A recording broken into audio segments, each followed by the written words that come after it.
പ്രിയപ്പെട്ട വിദ്യാർത്ഥികളെ, കെം ടോക്കിലേക്ക് വീണ്ടും സ്വാഗതം. ഇന്ന് നമ്മൾ ഡിസ്കസ് ചെയ്യുന്നത് സൊല്യൂഷൻ എന്ന ചാപ്റ്ററിലെ 5-ാമത്തെ ടോപ്പിക്ക് കൊളിഗേറ്റീവ് പ്രോപ്പർട്ടീസ് എന്നതാണ്.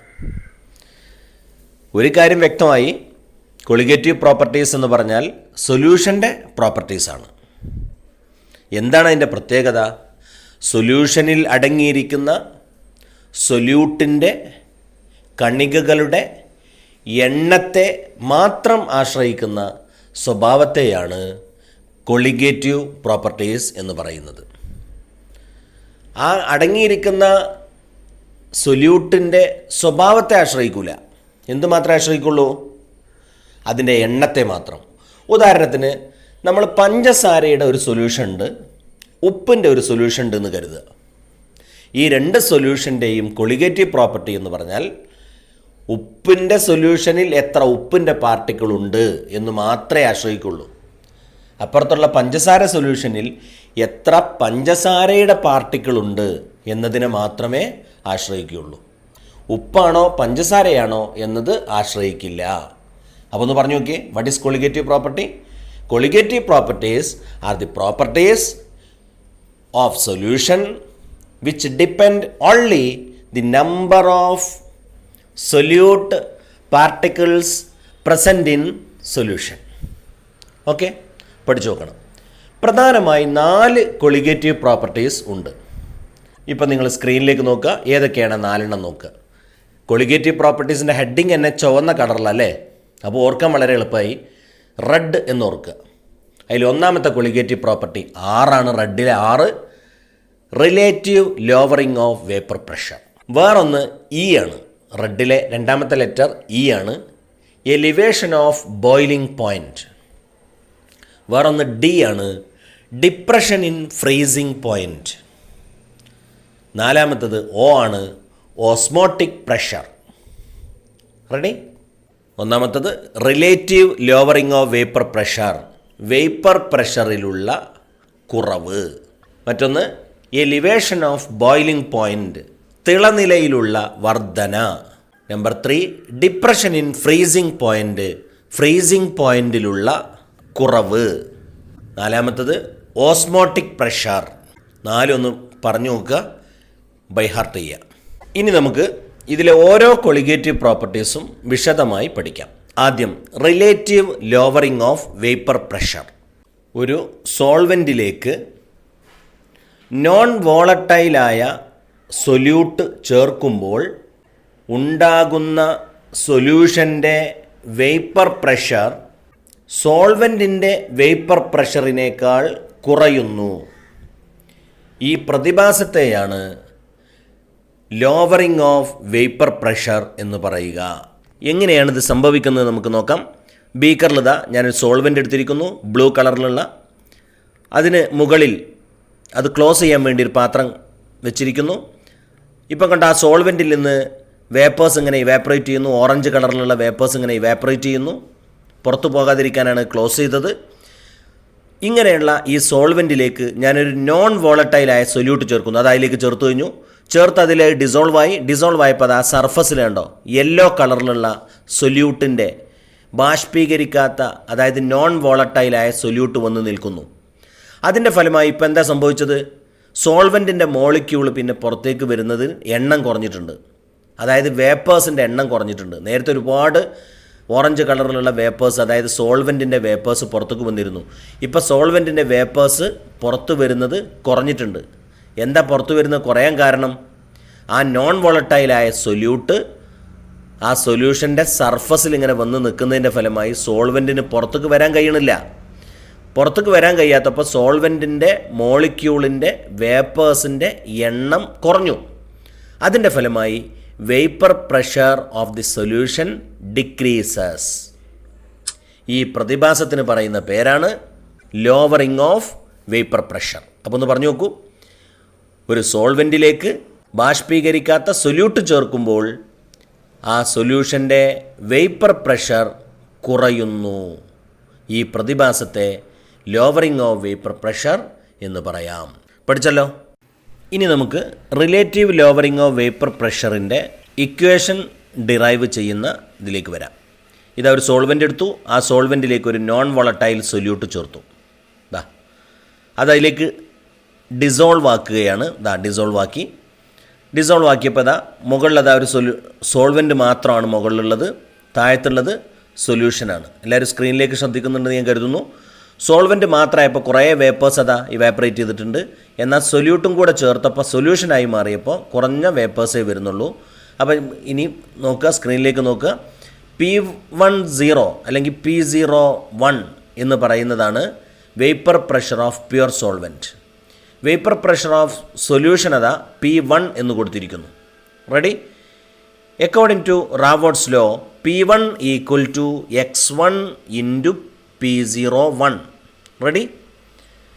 അപ്പോൾ ഡെൽറ്റ പി എന്ന് പറഞ്ഞാൽ എന്തായിരിക്കും? അതായത് change in vapour pressure, that is equal to ആദ്യം ഉണ്ടായിരുന്നതിൽ നിന്ന് പിന്നുള്ള വാല്യൂ കുറക്കുക. ആദ്യം P01 ആണ്, അതിൽ നിന്ന് P1 മൈനസ് ചെയ്യുക. റെഡി? ഇനി P1 എന്ന് പറഞ്ഞാൽ according to Raoult's law x1 into P10 അതിൽ അപ്ലൈ ചെയ്തു. അതിൽ നിന്ന് P10 എന്ന് പറഞ്ഞത് രണ്ട് ടേമിലുണ്ട്, അത് കോമൺ ആണ്, അത് പുറത്തേക്ക് എടുത്തു. അപ്പോൾ P10 ഇൻറ്റു 1 മൈനസ് x1 ആയി. In a binary solution 1 minus x1 equal to x2 ആണ്, അല്ലേ? x1 plus x2 equal to 1 ആണല്ലോ, അതിൽ നിന്ന് കിട്ടിയതാണത്. 1 മൈനസ് x1 പകരമായി x2 ആ ഇക്വേഷനിൽ, മുകളിലുള്ള ഇക്വേഷനിൽ കൊടുക്കുമ്പോൾ എന്തായി? Delta P1 equal to P10 into x2 ആയി. റെഡി? അപ്പോൾ delta P1 by P10 equal to എന്തായി? അല്ലേ? Delta P1 by P10 equal to x2 ആയി. ക്ലിയർ അല്ലേ? എന്താണ് x2? Mole fraction of the solute. എന്താ ഡെൽറ്റ P1 ബൈ P10 എന്ന് പറഞ്ഞാൽ? Relative lowering of vapour pressure. Delta P1 എന്ന് പറഞ്ഞാൽ എന്താണ്? P10 minus P1. അപ്പോൾ നമുക്കൊരു ഇക്വേഷൻ കിട്ടി. P10 minus P1 by P10 equal to x2. സൊല്യൂഷനിൽ ഒന്നിലധികം കോമ്പണൻസ് ഉണ്ടെങ്കിൽ x1 plus x2 plus x3 plus etcetera xn വരെ എഴുതാം. പക്ഷേ ഇവിടെ നമുക്ക് 2 കോമ്പണൻസ് മാത്രമാണുള്ളത്, ഒരു സോൾവെൻറ്റും മറ്റൊരു സൊല്യൂട്ടും. അപ്പോൾ 1 എന്നുള്ളത് നമുക്ക് സോൾവെൻറ്റിന് കൊടുക്കാം, 2 എന്ന് പറയുന്നത് സൊല്യൂട്ടിനും കൊടുക്കാം. അപ്പോൾ N1 എന്ന് പറഞ്ഞാൽ എന്തായിരിക്കും? Number of moles of solvent. N2 പറഞ്ഞാൽ number of moles of solute. സ്ക്രീനിലേക്ക് നോക്കുക. അപ്പോൾ എന്തായി? നേരത്തെ നമുക്ക് കിട്ടിയ ഇക്വേഷനാണ് P01 minus P1 by P01 equal to x2 എന്നായിരുന്നു.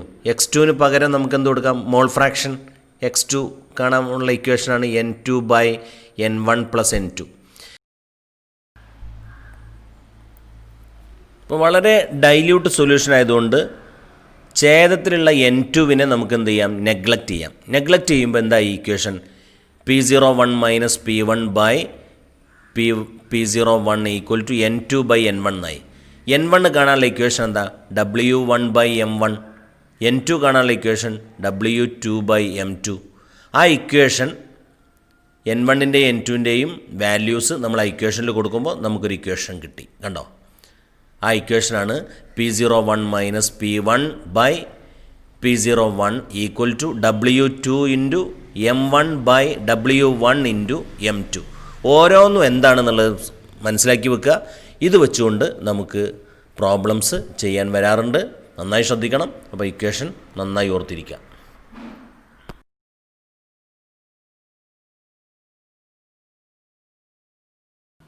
ഈ ഇക്വേഷനെ ബേസ് ചെയ്തുകൊണ്ട് നമുക്കൊരു പ്രോബ്ലം ചെയ്യാം. എഴുതിയെടുത്തോളൂ, സ്ക്രീനിൽ കാണാം. The vapour pressure of pure benzene at a certain temperature is 0.850 bar. A non-volatile, non-electrolyte solid weighing 0.5 gram when added to 39 gram of benzene. അതിൻ്റെ molecular mass അവിടെ കൊടുത്തിട്ടുണ്ട് 78. Full stop. Vapor pressure of solution is 0.845 bar. Full stop. What is the molar mass of solid substance? തന്നിരിക്കുന്ന ഓരോന്നും നമുക്ക് കുറിച്ച് വെക്കാം. Vapour pressure of pure benzene. അപ്പോൾ solvent, pure സോൾവെൻറ്റിൻ്റെ vapour പ്രഷറാണ് തന്നിരിക്കുന്നത്. അപ്പോൾ P01 0.850 അവിടെ താഴത്ത് കാണാം. സൊല്യൂഷൻ്റെ പ്രഷർ തന്നിട്ടുണ്ട് 0.845 ബാർ. ഓക്കെ. പിന്നെ മോളാർ മാസ് ഓഫ് സോൾവെൻറ്റ് തന്നിട്ടുണ്ട്. സോൾവെൻറ്റും സൊല്യൂട്ടും എങ്ങനെ മനസ്സിലാവുക? കൂടുതൽ എമൗണ്ട് ഉള്ളത് ഏതാണോ അതാണ് സോൾവെൻറ്റ്. അപ്പോൾ ഇവിടെ 39 ഗ്രാം ബെൻസീൻ അതാണ് കൂടുതലുള്ളത്, അത് സോൾവെൻ്റാണ്. അപ്പോൾ അയാൾ M1, അയാളെ മോളാർ മാസ് അവിടെ ബ്രാക്കറ്റ് തന്നിട്ടുണ്ടല്ലോ 78. ഓക്കെ. എന്നാൽ 0.5 ഗ്രാമാണ് ഒരു നോൺ വോളറ്റൈൽ ഇലക്ട്രോലൈറ്റ് ഉള്ളത്. അപ്പോൾ അത് വളരെ കുറഞ്ഞ എമൗണ്ടാണ്. അപ്പോൾ സൊല്യൂട്ടിൻ്റെ മാസാണ്. റെഡി? That is W2. 2 എന്ന് പറഞ്ഞത് സൊല്യൂട്ടും 1 എന്ന് പറഞ്ഞത് സോൾവെൻറ്റുമാണ്. അപ്പോൾ അത് കിട്ടിയിട്ടുണ്ട്. പിന്നെ W1 സോൾവെൻറ്റിൻ്റെ വെയിറ്റ് തന്നിട്ടുണ്ട് 39. W2 സൊല്യൂട്ടിൻ്റെ weight 0.5. Molar mass of solvent 78 എല്ലാം തന്നിട്ടുണ്ട്. അത് നമുക്ക് തന്നിരിക്കുന്ന നേരത്തെ നമ്മൾ ഡിറൈവ് ചെയ്ത ഇക്വേഷനാണ് P10 - P1/P0. നേരത്തെ നമ്മൾ ഡിറൈവ് ചെയ്ത ഇക്വേഷൻ നമുക്കറിയാം. P01 - P1/P01 = W2 × M1/M2 × W1. അപ്പോൾ ഇതിൽ നമുക്ക് M2 ആണ് കണ്ടത്, മോളാർ മാസ് ഓഫ് സൊല്യൂട്ട്. അതല്ലാത്ത എല്ലാ വാല്യൂസും തന്നിട്ടുണ്ട്, ആ ഇക്വേഷനിൽ അപ്ലൈ ചെയ്തു. അതിൽ നിന്ന് M2 = നമുക്ക് കിട്ടി 170. ഓക്കെ അല്ലേ? നിങ്ങളുടെ കാൽക്കുലേറ്റർ ഒന്ന് ചെയ്ത് നോക്കുക. 170 എന്ന് പറയുമ്പോൾ അത് അതേപോലെ എഴുതി വെക്കണ്ട, ഒന്ന് ചെയ്ത് നോക്കുക. റെഡിയാണ് എന്ന് ഉറപ്പ് വരുത്തുക. സംശയമുണ്ടെങ്കിൽ ചോദിക്കുക. മറ്റൊരു പ്രോബ്ലം ഞാനിപ്പോൾ തരാം. ഇത് ഹോംവർക്കാണ്. സ്ക്രീനിലേക്ക് നോക്കുക, എഴുതിയെടുക്കുക. ചെയ്തതിന് ശേഷം എൻ്റെ വാട്സപ്പ് നമ്പറിലേക്ക് അയച്ചു തരിക. നിങ്ങൾ നേരത്തെ തന്ന വർക്കുകളൊക്കെ ഭൂരിഭാഗം ആളുകളും ചെയ്തു തന്നിട്ടുണ്ട്. അതേപോലെ ഈ വർക്കും എൻ്റെ വാട്സപ്പ് നമ്പറിലേക്ക് ചെയ്തിട്ട് അയച്ചു തരിക. ഈ വീഡിയോ നിങ്ങൾക്ക് ഉപകാരപ്പെട്ടെങ്കിൽ നിങ്ങളുടെ സുഹൃത്തുക്കൾക്കും അയച്ചു കൊടുക്കുക. സബ്സ്ക്രൈബ് ചെയ്യാൻ പറയുക. Thank you. Keep in touch.